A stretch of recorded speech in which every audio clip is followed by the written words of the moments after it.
Kunci kesuksesan sebuah negara tergantung pada seorang pemimpin.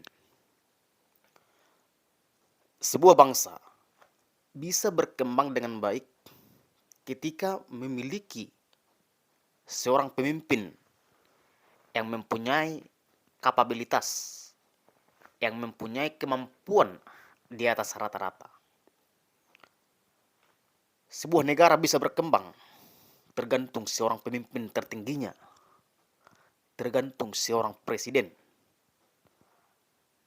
Sebuah negara bisa jatuh miskin atau tidak berkembang atau berjalan di tempat, artinya tidak ada perkembangan kemajuan ekonomi dan kemajuan sebuah teknologi.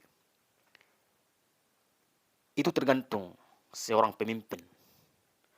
Jika pemimpinnya mempunyai kapabilitas, mempunyai kemampuan di berbagai bidang, maka sebuah negara itu akan berkembang.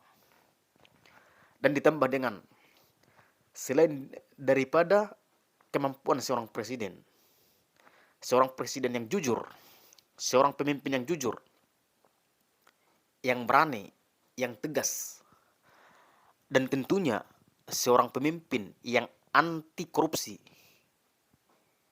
dan terutama adalah kemampuannya dalam hal memimpin. Kemampuan seorang pemimpin harus dilihat dari berbagai bidang. Karena nasib negara itu adalah terletak terhadap seseorang yang disebut dengan pemimpin utama, yaitu seorang presiden. Jadi kalau presidennya baik, kalau presidennya pintar, kalau presidennya cerdas, kalau presidennya jujur, kalau presidennya berani, kalau presidennya mempunyai kemampuan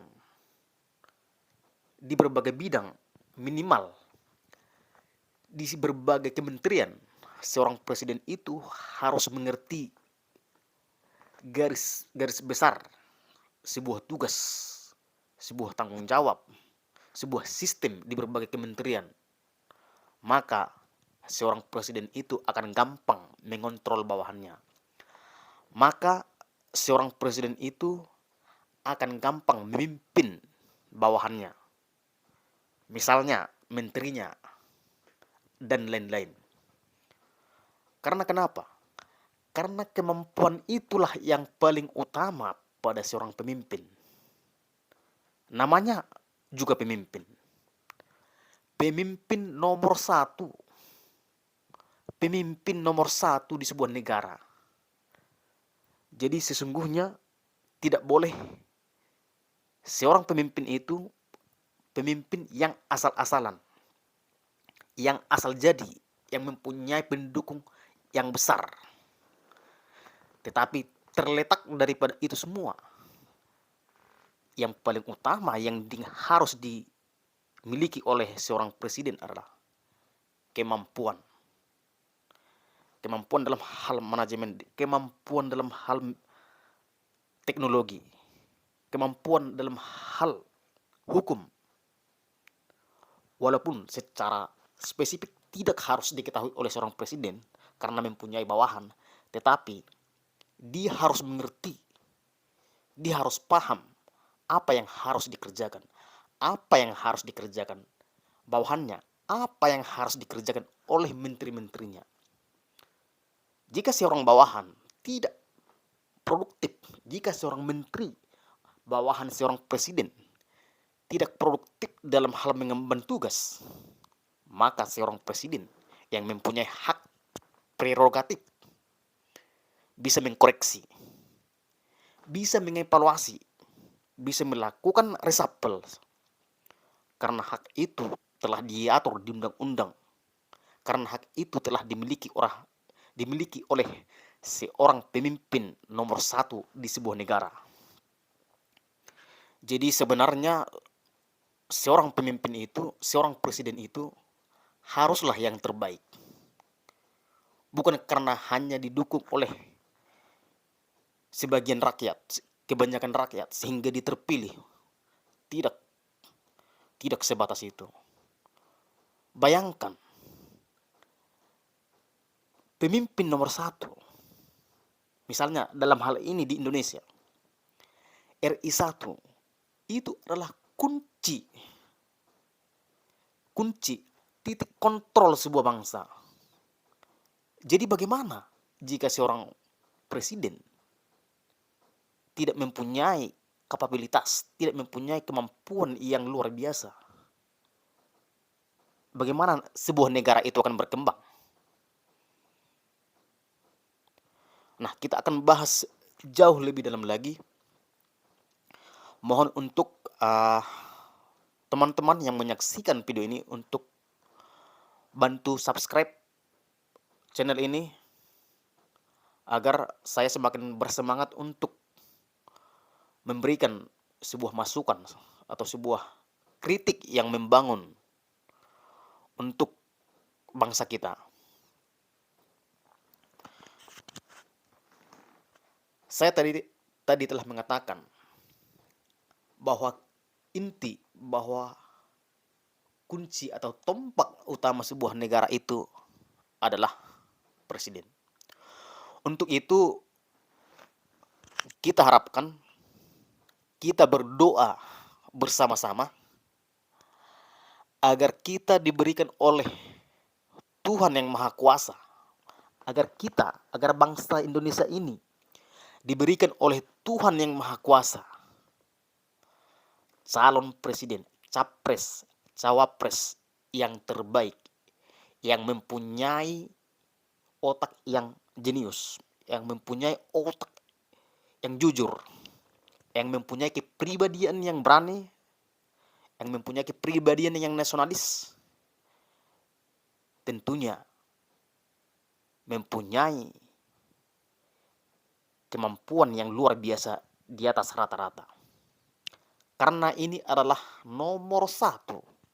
Tentu kita harapkan RI1 adalah yang terbaik.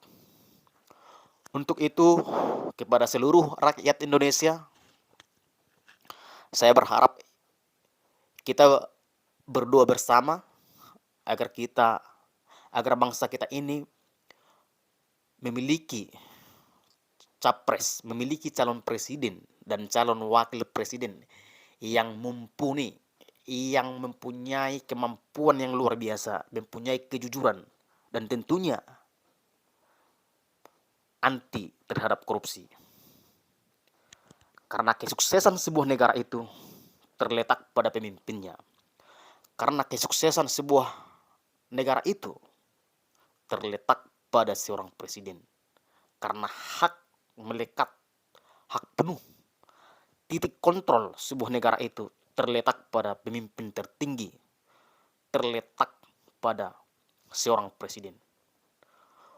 Untuk itu, kita berharap, kita berdoa agar bangsa kita diberikan putra yang terbaik untuk menjadi calon yang akan kita pilih nantinya di tahun 2024.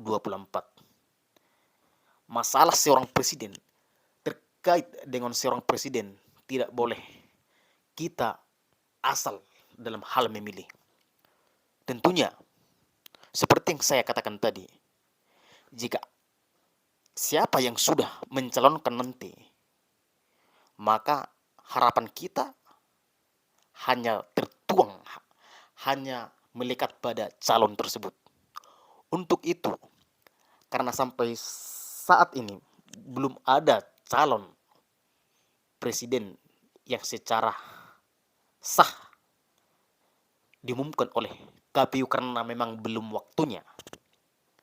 Untuk itu, kembali lagi saya katakan, kita berharap dan berdoa agar diberikan calon-calon terbaik, agar calon-calon terbaik muncul, terlahir untuk bangsa kita ini, untuk menjadi seorang pemimpin kita.